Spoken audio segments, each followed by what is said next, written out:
My boss fired me 2 weeks before my sales commission was due to pay out on a $2 million deal I'd spent 8 months securing. "We're reorganizing the territory," he said. "Your position is being eliminated."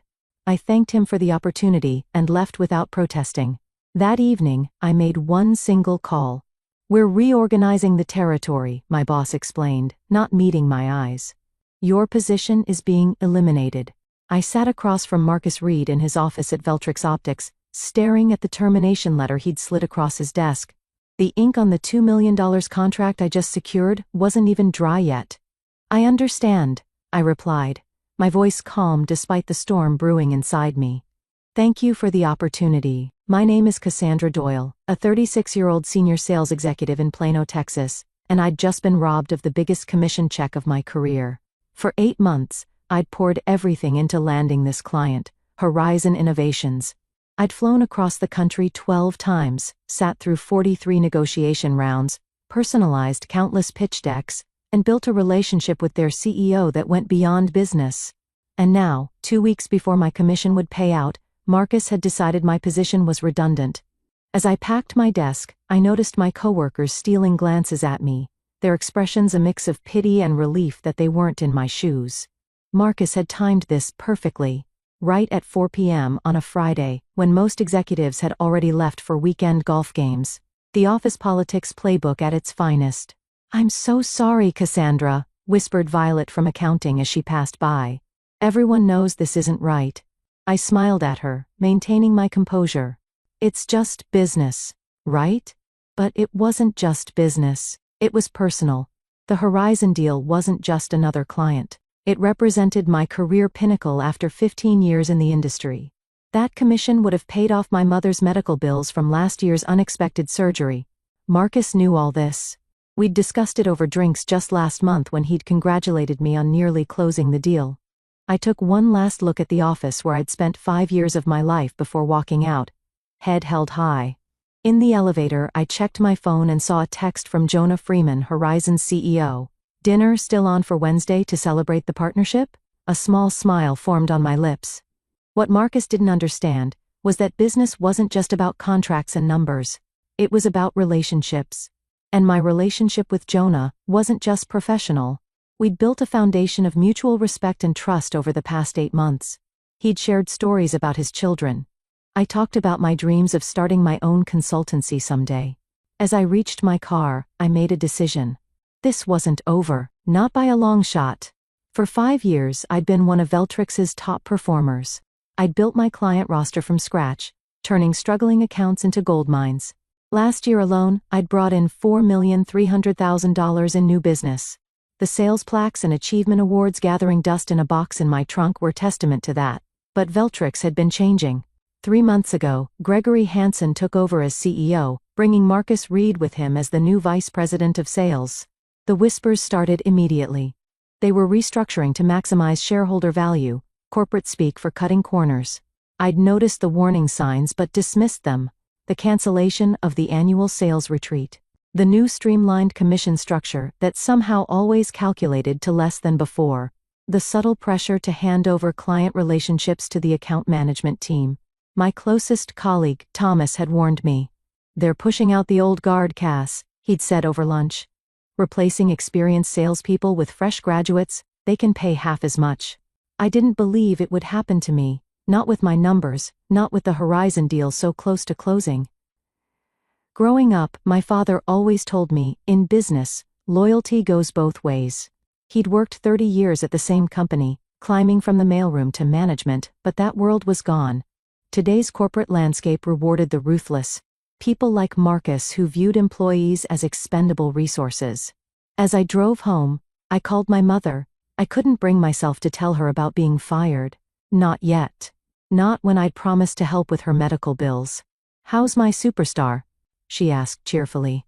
"Just fine, Mom," I lied, forcing brightness into my voice. "How are you feeling today?" "Better than yesterday, worse than tomorrow," she quipped. It was her standard response since the surgery. After hanging up, I sat in my parked car, staring at my condominium building, trying to formulate a plan. My severance would cover expenses for 3 months. But without the commission, I'd need to dip into my savings for Mom's next payment, unless I scrolled through my contacts until I found Jonah's number. Our weekly dinner had become a tradition during the negotiation process. He valued authenticity. It was what had drawn Horizon to Veltrix in the first place, or more accurately, to me. I hesitated for only a moment before pressing call. The line rang twice before Jonah's familiar voice answered. Cassandra, I was just thinking about you. Still on for Wednesday? Absolutely, I replied. But Jonah, there's something we need to discuss. Wednesday evening found me at La Cantera, an upscale restaurant in downtown Plano, where Jonah and I had celebrated the verbal agreement 2 weeks prior. I'd arrived early, selected a private corner table, and ordered a bottle of Jonah's favorite Cabernet. When he arrived, his smile faltered as he read my expression. Something's wrong, he said, sitting down. I took a deep breath and laid out the facts. No emotional embellishments, no pleas for sympathy. Just the truth. I'd been terminated 2 weeks before my commission would have paid out on the deal I'd architected from initial contact to signed contract. That's Jonah's face darkened. That's contemptible. It's just business. I repeated the phrase that had become my bitter mantra. No. Jonah set down his wineglass with deliberate care. Business is about relationships and integrity. Without those, it's just theft, wearing a suit. Coming from the CEO of a $500 million technology company, the words carried weight. What will you do? He asked. I've received an offer from Crystalline Systems, I said, referring to one of Veltrix's main competitors. They've been trying to recruit me for years. Jonah nodded slowly, his analytical mind working through the implications. And our contract with Veltrix has a 14-day rescission clause, I said. We reviewed it together, if you recall. Either party can withdraw without penalty within 2 weeks. I wasn't asking him to cancel. I would never explicitly ask that of him. The decision had to be his, based on his own business judgment. Jonah stared at me for a long moment, then pulled out his phone. Harold, he said to his legal counsel, pull the Veltrix contract. I want to invoke the rescission clause first thing tomorrow. He paused, listening.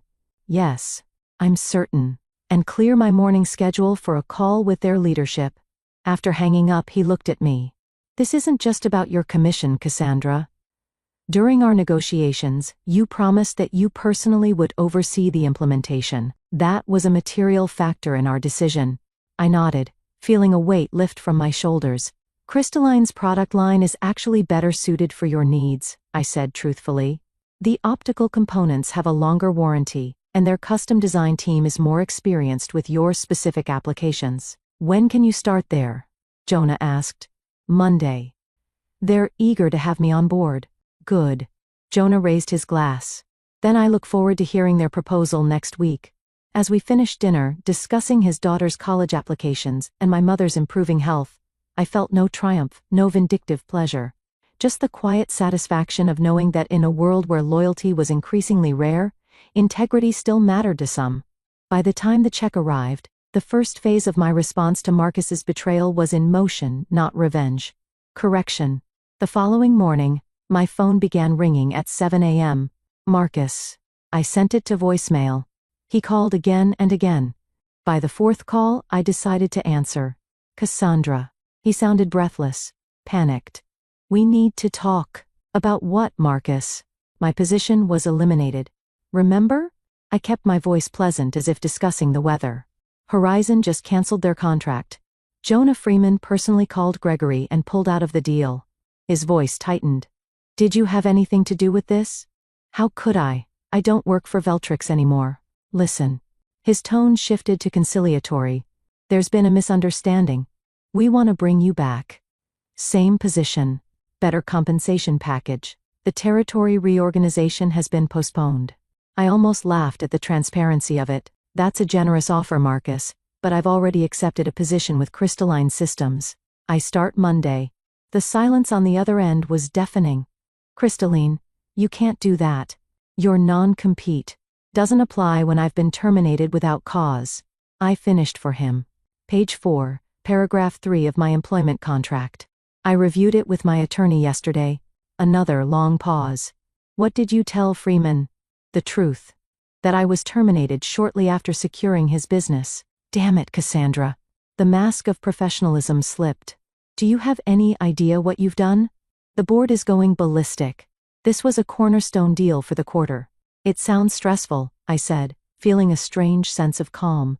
I should let you go so you can handle that situation. Best of luck, Marcus. As I ended the call, I received a text from Violet. Office is chaos. Gregory called emergency meeting. Marcus looks like he's about to explode. I didn't respond. Instead, I drove to Crystalline's headquarters for an early meeting with their executive team. The gleaming glass building stood in stark contrast to Veltrix's aging office park. Inside, I was greeted by Eleanor Walsh, the CEO who had been courting me for years. Welcome to the team, Cassandra, she said, her handshake firm. We're thrilled to have you. Thank you for the opportunity, I replied, the words carrying more sincerity than when I'd said them to Marcus. Eleanor led me to a conference room where the executive team waited. Cassandra's joining us from Veltrix, she announced. And she's already creating waves. Horizon Innovations canceled their contract with Veltrix this morning. The executives exchanged glances. Now, Eleanor continued, we have a narrow window of opportunity here. Cassandra has a relationship with Horizon's CEO. We need to move quickly to present our solution before their procurement team looks at other options. I cleared my throat. I've tentatively scheduled a meeting with Jonah next Wednesday. He's expecting our proposal. Eleanor's smile widened. Perfect. Let's make sure it's irresistible. For the next 3 days I worked with Crystalline's product team to create a custom package for Horizon. Unlike Veltrix's one-size-fits-all approach, we tailored every aspect to their specific needs. The pricing structure I proposed was actually lower than Veltrix's, with better terms and stronger guarantees. This could be a $2,500,000 deal, noted the finance director after reviewing my numbers. With expansion potential to $4 million within 2 years, I added. By Monday afternoon, my phone had accumulated 8 voicemails from Marcus and 3 from Gregory, each more desperate than the last. The final one came just as I was leaving Crystalline's office. Cassandra. This is Gregory Hansen. Whatever Crystalline is paying you, we'll beat it. Name your price. We need you back. I deleted it without responding. Some bridges once burned weren't worth rebuilding. Wednesday arrived with unexpected tension. Despite my confidence in Crystalline's superior offering, years in sales had taught me that nothing was certain until contracts were signed. As our team prepared to leave for the meeting with Horizon, I received a text from a number I didn't recognize. It's Thomas. Used Violet's phone? Urgent. Marcus is meeting with Jonah right now, offering 30% discount plus free implementation. My stomach dropped. Marcus was making a desperate counter-move. I showed the message to Eleanor. Can we head over now? I asked. I think we may need to get ahead of this. Eleanor nodded grimly, and we left immediately. Upon arriving at Horizon's headquarters, the receptionist informed us that Jonah was in a meeting, but had left instructions to send us to Conference Room B when we arrived. Walking through the familiar hallways felt surreal, like returning to a place I'd only dreamed about. When we entered the conference room, I stopped short. Sitting at the table was not only Jonah, but Marcus, looking smug, and Gregory, who seemed surprised by our entrance. Cassandra. Jonah stood smiling warmly. Perfect timing. These gentlemen from Veltrix were just explaining why I should reconsider my cancellation. Marcus's expression shifted from confidence to discomfort as I introduced Eleanor and the Crystalline team. We were under the impression we had an exclusive meeting, Gregory said. His tone clipped. I invited both parties, Jonah replied evenly. I believe in making informed decisions. What followed was the most unusual presentation of my career. Marcus outlined Veltrix's desperate concessions, price cuts, extended warranties, free training, while I presented Crystalline's thoughtful, customized solution. Throughout it all, Jonah watched, asking occasional questions but giving no indication of his preference. When both presentations concluded, Jonah thanked everyone. This has been enlightening. I'll need to confer with my team before making a decision. Outside the building, Marcus cornered me in the parking lot. You won't get away with this, he hissed. You have no idea what you're up against. I'm up against a man who fired me to avoid paying my commission, I replied calmly. I think I understand the situation perfectly. His face reddened. It wasn't personal. It was a business decision. And this is my business decision. I gestured toward Horizon's building. May the best solution win. Back at Crystalline, Eleanor was surprisingly upbeat. You did well in there. Freeman was clearly more engaged during your presentation. He's thorough, I cautioned. He won't make a decision based on personalities.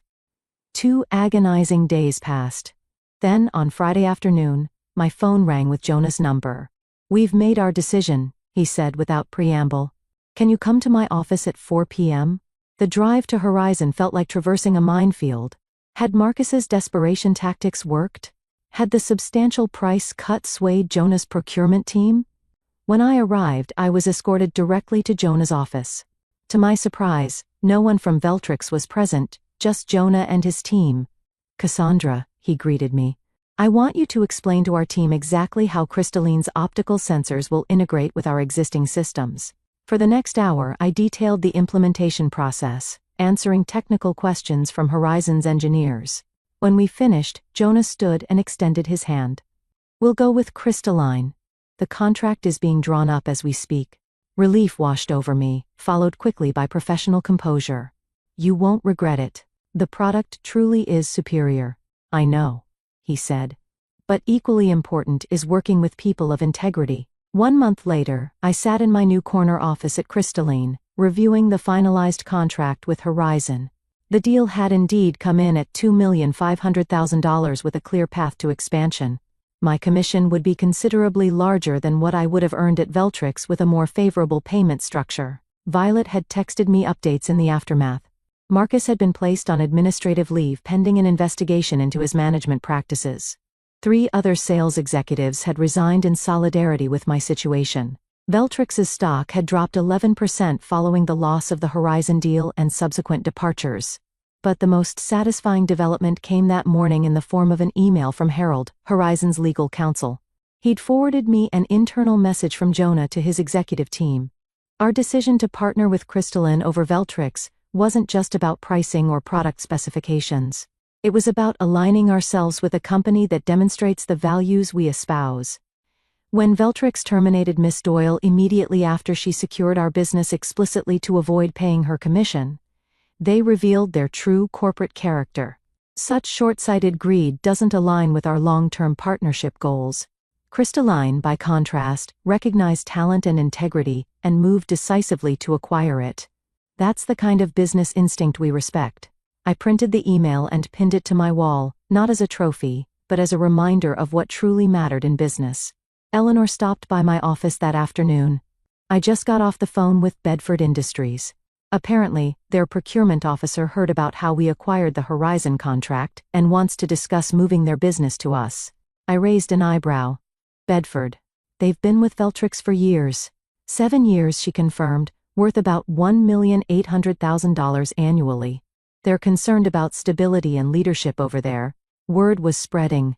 What Marcus had done to me wasn't just an isolated incident of corporate callousness. It was becoming a cautionary tale in our industry. That evening, as I was preparing to leave, my assistant forwarded a voicemail from Gregory Hansen. Cassandra, this is Gregory. I want you to know that Marcus Reed no longer works at Veltrix. His actions were not authorized by me or the board. We'd still like to discuss your potential return. Please call me. I deleted the message without a second thought. My new office had a view of the downtown skyline. My team was skilled and motivated. My compensation package included equity in a growing company that valued relationships over quarterly numbers. More importantly, I'd received a call from my mother's doctor that morning. The latest tests showed significant improvement. With my new financial situation, I'd been able to move her to a better specialist, one not covered by her insurance. As I drove home, I reflected on the past 5 weeks. I hadn't sought revenge when Marcus betrayed me. I'd simply ensured that consequences found him through his own actions. I hadn't torn down Veltrix. They'd undermined themselves by prioritizing short-term gains over sustainable relationships. My phone buzzed with a text from Jonah. Implementation team says everything's ahead of schedule. Dinner next week to celebrate? Absolutely, I replied. First round's on me. My father's words about loyalty going both ways echoed in my mind. While the corporate world had changed since his time, some principles remained eternal. Integrity, relationships, and the understanding that how you treated people always came back to you in the end. Marcus had taught me a valuable lesson, though not the one he intended. In business as in life, your reputation wasn't built on what you said, but on what you did, especially when you thought no one was watching. 6 months after joining Crystalline, I stood at a podium accepting the Sales Executive of the Year award at the annual industry conference. Looking out at the audience, I spotted several familiar faces from Veltrix, including Gregory, who offered a tight smile when our eyes met. My acceptance speech was brief and focused on the importance of business ethics and relationship building. I didn't mention Veltrix or the circumstances that led to my departure. I didn't need to. Everyone in the room knew the story. Success in sales isn't just about closing deals, I concluded. It's about creating true partnerships where both sides win. When we forget that, we're no longer sales professionals. We're just transaction processors. The applause was gratifying, but what happened afterward was even more so. A steady stream of industry colleagues approached me, some to offer congratulations, others seeking advice, and a few quietly inquiring about opportunities at Crystalline. Bedford Industries had indeed moved their business to us, followed by 2 other major Veltrix clients. Our company's market share had grown 15%, while Veltrix's had declined by almost 20%. Jonah found me at the reception afterward. "Congratulations," he said, clinking his glass against mine. "Well deserved." "Thank you for taking a chance on Crystalline," I replied. "How's the implementation going?" "Ahead of schedule and under budget," he said. "Your team is exceptional." "They are," I agreed, "and so is yours." We chatted briefly about future projects, before he was called away by another associate. As I watched him leave, Eleanor approached. "Have you seen this?" she asked, showing me her tablet. The headline read, "Veltrix Optics announces layoffs amid continuing market struggles." The article mentioned that Gregory Hansen had stepped down as CEO, replaced by the board chairman as interim leadership. I felt no joy at the news, only a sense of inevitability. The autumn wind scattered leaves across the sidewalk as I approached the care facility where my mother now lived. Thanks to my improved financial situation, she had a private room in the best rehabilitation center in Plano, with daily physical therapy and cutting-edge treatments. "There's my girl," she beamed as I entered, setting aside the book she'd been reading. At 68, she still had the sharp wit and warm smile that had guided me through life's challenges. "How's the new medication working?" I asked, taking the chair beside her bed. "The doctor says I'm responding better than expected," she replied. "I might be able to move back to my own place by Christmas." "That's wonderful, Mom. And, how's my corporate warrior doing? Still conquering the business world?" I smiled, updating her on recent developments. I'd been promoted to Vice President of Strategic Accounts at Crystalline, with a team of 12 sales executives reporting to me. The Horizon implementation had been so successful that they'd expanded the contract to include 2 additional divisions, bringing the total value to $3,800,000. "You know what your father would say about all this," she said, a wistful look crossing her face. "Success is best when it's earned honestly," I quoted. She nodded. "He would be so proud of you, Cassandra. Not just for your achievements, but for how you've achieved them." After leaving the facility, I drove to a local coffee shop where I'd agreed to meet Thomas. He'd left Veltrix the previous month and had been interviewing with several companies. "I've got good news," he said, as soon as I sat down. "I accepted an offer from Meridian Technologies." "Congratulations. Sales position? Sales director?" he replied, unable to contain his grin. 15% higher base than Veltrix, better commission structure. "They're lucky to have you," I said sincerely. "I almost called Marcus to thank him," Thomas joked. "Being associated with Veltrix these days is like having a golden ticket to the competition." As I built my new team and career at Crystalline, I occasionally thought about Marcus and the lesson he had inadvertently taught me. In the end, how we treat others determines not just their fate, but our own. My revenge wasn't in destroying him. It was in succeeding despite his attempt to devalue my contribution. The greatest vindication wasn't watching his downfall, but creating my own ascent.